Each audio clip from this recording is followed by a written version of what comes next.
Nous allons juste devoir formaliser votre présence ici. Vous voudrez bien remplir cette fiche? Lui demanda le premier comparse qui semblait être le chef du poste frontière. Sius s'exécuta de bonne grâce. Bon séjour chez nous, chez vous, avait lâché celui à qui les policiers de Kidira avaient remis Sius. Where do I go from here? S'interrogea Sius, inquiet et indécis dans la langue de Shakespeare. Il aperçut alors un tabouret sur la véranda. Il ne l'avait pas vu en entrant.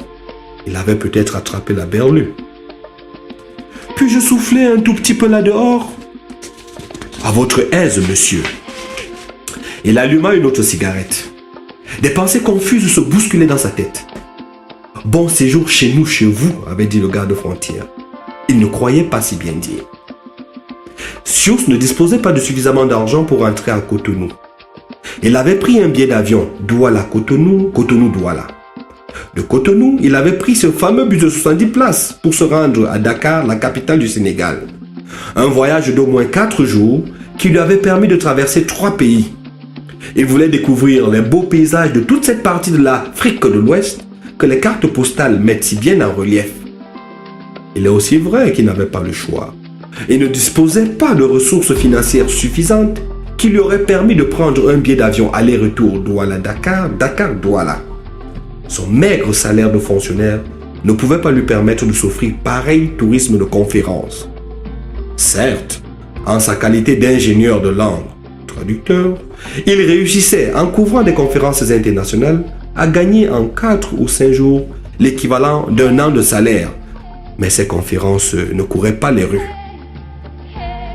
Les organisateurs de la réunion à laquelle il avait été invité à Dakar prendaient en charge tous ses frais de séjour, de logement et de restauration, ainsi que son retour de Dakar à Cotonou par avion.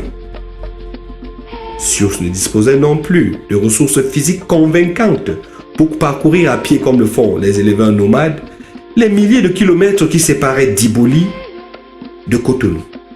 Dans ces conditions, que faire? C'était la quadrature du cercle. La pensée lancinante du « bon séjour chez nous, chez vous » finit par accaparer tout l'esprit de Sius, laissant profiler une évidence. Le séjour à Diboli risquait d'être long. Serait-il bon pour autant? Rien ne le laissait présager. La tête lourde et l'esprit embué par la fatigue, l'anxiété et l'absence de perspective immédiate, Sius se souvint de 2 Camerounais et de 2 Béninois qu'il avait rencontrés la veille à la gare routière de Bamako, capitale du Mali, où le bus avait dû faire escale pour des raisons techniques, qu'ils avaient l'air pitoyables.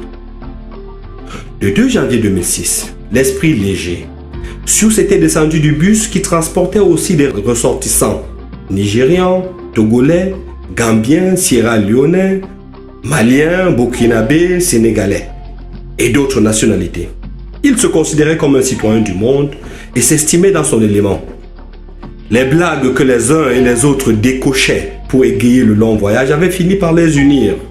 Les blagues, Sius leur en avait servi, les unes plus grivoises que les autres. La gorge lui réclamait du café. « Bonjour, au puis avoir du café ?» s'était-il adressé à la première personne qu'il avait rencontrée à la descente du bus. « Non, loin d'ici. Vous avez l'accent d'un Camerounais. »« Oui, je suis Camerounais. »« Ah, j'en connais qui seront ravis de vous voir. » Sius ne prêta pas attention à la dernière phrase de son interlocuteur. En compagnie de ses amis nigérians Uche et Ifoma, Sius suivit le guide jusqu'à la cafétéria qui n'était qu'à 15 mètres environ. Il venait d'entamer la 2e tasse quand il vit avancer vers eux le guide et 4 pauvres hairs en guenilles. Il pensa tout de suite à des mendiants. Mais ces messieurs n'en étaient guère. Il s'agissait de 2 Camerounais et de 2 Béninois dont le rêve de faire fortune au pays de Cervantes s'était brisé plus d'une fois dans les dunes infernales du désert du Sahara.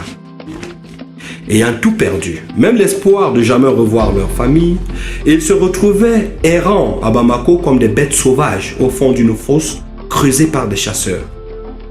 Ils avaient envoyé il y a déjà une dizaine de mois des plis à leurs parents par le truchement de voyageurs anonymes. Ils ne pouvaient pas les expédier par la poste pour des raisons faciles à deviner. Ces correspondances, c'est le cas de le dire, étaient jusque-là restées lettres mortes. Étaient-elles parvenues à leur destinataire? Ces derniers avaient-ils décidé de les abandonner à leur sort?